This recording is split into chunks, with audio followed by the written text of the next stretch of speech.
how do you explain when things don't go as we assume? Or better, how do you explain when others are able to achieve things that seem to defy all of the assumptions? For example, why is Apple so innovative? Year after year after year after year, they're more innovative than all their competition. And yet, they're just a computer company. They're just like everyone else. They have the same access to the same talent, the same agencies, the same consultants, the same media. Then why is it that they seem to have something different? Why is it that Martin Luther King led the civil rights movement? He wasn't the only man who suffered in a pre-civil rights America, and he certainly wasn't the only great orator of the day. Why him? And why is it that the Wright brothers were able to figure out controlled powered manned flight when there were certainly other teams who were better qualified, better funded, and they didn't achieve powered manned flight, and the Wright brothers beat them to it? There's something else at play here.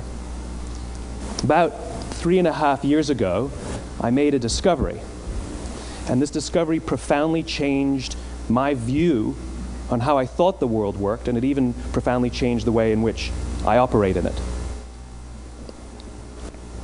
As it turns out, there's a pattern. As it turns out, all the great and inspiring leaders and organizations in the world, whether it's Apple or Martin Luther King or the Wright brothers, they all think, act, and communicate the exact same way, and it's the complete opposite to everyone else.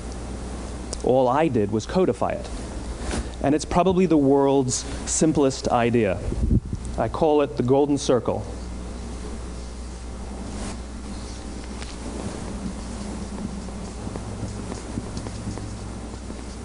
Why, how, what?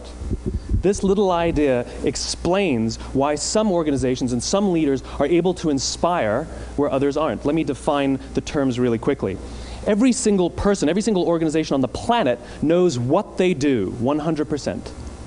Some know how they do it, whether you call it your differentiating value proposition or your proprietary process or your USP.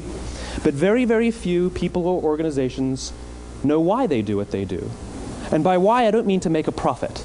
That's a result. It's always a result. By why, I mean what's your purpose? What's your cause? What's your belief? Why does your organization exist? Why do you get out of bed in the morning? And why should anyone care? Well, as a result, the way we think, the way we act, the way we communicate is from the outside in. It's obvious. We go from the clearest thing to the fuzziest thing. But the inspired leaders and the inspired organizations, regardless of their size, regardless of their industry, all think, act, and communicate from the inside out. Let me give you an example. I use Apple because they're easy to understand and everybody gets it. If Apple were like everyone else, a marketing message from them might sound like this. We make great computers. They're beautifully designed, simple to use, and user-friendly. Want to buy one? Meh. And that's how most of us communicate. That's how most marketing is done, that's how most sales is done, and that's how most of us communicate interpersonally. We say what we do, we say how we're different or how we're better, and we expect some sort of behavior, a purchase, a vote, something like that. Here's our new law firm. We have the best lawyers with the biggest clients. We have, we always perform for our clients, do business with us. Here's our new car. It gets great gas mileage. It has, leather seats. Buy our car. But it's uninspiring. Here's how Apple actually communicates. Everything we do, we believe in challenging the status quo. We believe in thinking differently. The way we challenge the status quo is by making our products beautifully designed, simple to use, and user-friendly. We just happen to make great computers. Want to buy one? Totally different, right? You're ready to buy a computer from me. All I did was reverse the order of the information. What it proves to us is that people don't buy what you do, people buy why you do it. People don't buy what you do, they buy why you do it. This explains why every single person in this room is perfectly comfortable buying a computer from Apple. But we're also perfectly comfortable buying an MP3 player from Apple, or a phone from Apple, or a DVR from Apple. But as I said before, Apple's just a computer company. There's nothing that distinguishes them structurally from any of their competitors. Their competitors are all equally qualified to make all of these products. In fact, they tried. A few years ago, Gateway came out with flat-screen TVs. They're eminently qualified to make flat-screen TVs. They've been making flat-screen monitors for years. Nobody bought one.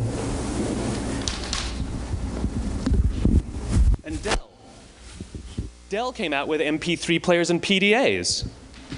And they make great quality products, and they can make perfectly well-designed products, and nobody bought one. In fact, talking about it now, we can't even imagine buying an MP3 player from Dell. Why would you buy an MP3 player from a computer company? But we do it every day. People don't buy what you do, they buy why you do it. The goal is not to do business with everybody who needs what you have. The goal is to do business with people who believe what you believe. Here's the best part. None of what I'm telling you is my opinion. It's all grounded in the tenets of biology, not psychology, biology. If you look at a cross-section of the human brain, looking from the top down, what you see is the human brain is actually broken into 3 major components that correlate perfectly with the golden circle. Our newest brain, our Homo sapien brain, our neocortex, corresponds with the what level. The neocortex is responsible for all of our rational and analytical thought and language. The middle 2 sections make up our limbic brains, and our limbic brains are responsible for all of our feelings, like trust and loyalty. It's also responsible for all human behavior, all decision-making, and it has no capacity for language. In other words, when we communicate from the outside in, yes, people can understand vast amounts of complicated information like features and benefits and facts and figures. It just doesn't drive behavior. When we communicate from the inside out, we're talking directly to the part of the brain that controls behavior, and then we allow people to rationalize it with the tangible things we say and do. This is where gut decisions come from. You know, sometimes you can give somebody all the facts and your figures, and they say, I know what all the facts and details say, but it just doesn't feel right. Why would we use that verb? It doesn't feel right. Because the part of the brain that controls decision-making doesn't control language. And the best we can muster up is, I don't know, it just doesn't feel right. Or sometimes you say you're leading with your heart, or you're leading with your soul. Well, I hate to break it to you, those aren't other body parts controlling your behavior. It's all happening here in your limbic brain, the part of the brain that controls decision-making and not language. But if you don't know why you do what you do, and people respond to why you do what you do, then how will you ever get people to vote for you or buy something from you, or more importantly, be loyal and want to be a part of what it is that you do? Again, the goal is not just to sell people who need what you have. The goal is to sell to people who believe what you believe. The goal is not just to hire people who need a job. It's to hire people who believe what you believe. I always say that, you know, there's, if you hire people just because they can do a job, they'll work for your money. But if you hire people who believe what you believe, they work for you with blood and sweat and tears. And nowhere else is there a better example of this than with the Wright brothers. Most people don't know about Samuel Pierpont Langley. And back in the early 20th century, the pursuit of powered man flight was like the dot-com of the day. Everybody was trying it. And Samuel Pierpont Langley had what we assume to be the recipe for success. I mean, even now, you ask people, why did your product or why did your company fail? And people always give you the same permutation of the same 3 things. Undercapitalized, the wrong people, bad market conditions. It's always the same 3 things. So let's explore that. Samuel Pierpont Langley was given $50,000 by the War Department to figure out this flying machine. Money was no problem. He held a seat at Harvard and worked at the Smithsonian and was extremely well connected. He knew all the big minds of the day. He hired the best minds money could find, and the market conditions were fantastic. The New York Times followed him around everywhere, and everyone was rooting for Langley. And how come we've never heard of Samuel Pierpont Langley? A few hundred miles away in Dayton, Ohio, Orville and Wilbur Wright. They had none of what we consider to be the recipe for success. They had no money. They paid for their dream with the proceeds from their bicycle shop. Not a single person on the Wright brothers' team had a college education, not even Orville or Wilbur. And the New York Times followed them around nowhere. The difference was Orville and Wilbur were driven by a cause, by a purpose, by a belief. They believed that if they could figure out this flying machine, it'll change the course of the world. Samuel Pierpont Langley was different. He wanted to be rich, and he wanted to be famous. He was in pursuit of the result. He was in pursuit of the riches. And lo and behold, look what happened. The people who believed in the Wright brothers' dream worked with them with blood and sweat and tears. The others just worked for the paycheck. And they tell stories of how every time the Wright brothers went out, they would have to take 5 sets of parts because that's how many times they would crash before they came in for supper. And eventually, on December 17th, 1903, the Wright brothers took flight. And no one was there to even experience it. We found out about it a few days later. And further proof that Langley was motivated by the wrong thing, the day the Wright brothers took flight, he quit. He could have said, "That's an amazing discovery, guys, and I will improve upon your technology." But he didn't. He wasn't first. He didn't get rich. He didn't get famous. So he quit. People don't buy what you do, they buy why you do it. And if you talk about what you believe, you will attract those who believe what you believe. Well, why is it important to attract those who believe what you believe? Something called the law of diffusion of innovation. And if you don't know the law, you definitely know the terminology. The first 2.5% of our population are our innovators. The next 13.5% of our population are our early adopters. The next 34% are your early majority, your late majority, and your laggards. The only reason these people buy touch-tone phones is because you can't buy rotary phones anymore. We all sit at various places at various times on the scale, but what the law of diffusion of innovation tells us is that if you want mass market success or mass market acceptance of an idea, you cannot have it until you achieve this tipping point between 15 and 18% market penetration, and then the system tips. And I love asking businesses, what's your conversion on new business? And they love to tell you, oh, it's about 10%, proudly. Well, you can trip over 10% of the customers. We all have about 10% who just get it. That's how we describe them, right? That's like that gut feeling, oh, they just get it. The problem is, how do you find the ones that just get it before you're doing business with them versus the ones who don't get it? So it's this here, this little gap, that you have to close, as Geoffrey Moore calls it, crossing the chasm. Because you see, the early majority will not try something until someone else has tried it first. And these guys, the innovators and the early adopters, they're comfortable making those gut decisions. They're more comfortable making those intuitive decisions that are driven by what they believe about the world, and not just what product is available. These are the people who stood online for 6 hours to buy an iPhone when they first came out, when you could have just walked into the store the next week and bought one off the shelf. These are the people who spent $40,000 on flat-screen TVs when they first came out, even though the technology was substandard. And by the way, they didn't do it because the technology was so great. They did it for themselves. It's because they wanted to be first. People don't buy what you do, they buy why you do it. And what you do simply proves what you believe. In fact, people will do the things that prove what they believe.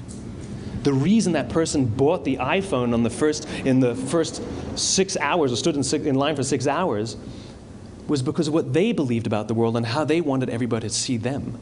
They were first. People don't buy what you do, they buy why you do it. So let me give you a famous example, a famous failure and a famous success of the law of diffusion of innovation. First, the famous failure. It's a commercial example. As we said before a second ago, the recipe for success is money and the right people and the right marketing conditions, right? You should have success then. Look at TiVo.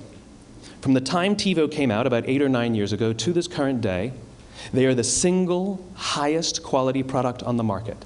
Hands down, there is no dispute. They were extremely well funded. Market conditions were fantastic. I mean, we use TiVo as a verb. I TiVo stuff on my piece of junk Time Warner DVR all the time. But TiVo is a commercial failure. They've never made money.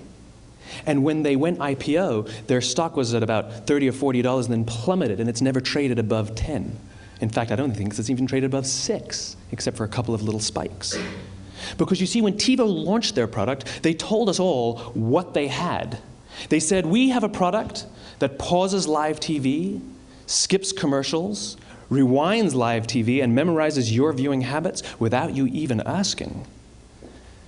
And the cynical majority said, we don't believe you, we don't need it, we don't like it, you're scaring us. What if they had said, if you're the kind of person who likes to have total control over every aspect of your life, boy, do we have a product for you. It pauses live TV, skips commercials, memorizes your viewing habits, etc., etc. People don't buy what you do, they buy why you do it, and what you do simply serves as the proof of what you believe. Now let me give you a successful example of the law of diffusion of innovation. In the summer of 1963, 250,000 people showed up on the Mall in Washington to hear Dr. King speak. They sent out no invitations, and there was no website to check the date. How do you do that? Well, Dr. King wasn't the only man in America who was a great orator. He wasn't the only man in America who suffered in a pre-civil rights America. In fact, some of his ideas were bad. But he had a gift. He didn't go around telling people what needed to change in America. He went around and told people what he believed. I believe, I believe, I believe, he told people. And people who believed what he believed took his cause and they made it their own, and they told people. And some of those people created structures to get the word out to even more people. And lo and behold, 250,000 people showed up on the right day, on the right time to hear him speak. How many of them showed up for him? 0. They showed up for themselves. It's what they believed about America that got them to travel on a bus for 8 hours to stand in the sun in Washington in the middle of August. It's what they believed, and it wasn't about black versus white. 25% of the audience was white. Dr. King believed that there are 2 types of laws in this world, those that are made by a higher authority and those that are made by man. And not until all the laws that are made by man are consistent with the laws that are made by the higher authority will we live in a just world. It just so happens that the civil rights movement was the perfect thing to help him bring his cause to life. We followed him not for him, but for ourselves. And by the way, he gave the I have a dream speech, not the I have a plan speech. Listen to politicians now with their comprehensive 12-point plans. They're not inspiring anybody. Because there are leaders and there are those who lead. Leaders hold a position of power or authority, but those who lead inspire us. Whether they're individuals or organizations, we follow those who lead, not because we have to, but because we want to. We follow those who lead, not for them, but for ourselves. And it's those who start with why that have the ability to inspire those around them or find others who inspire them. Thank you very much.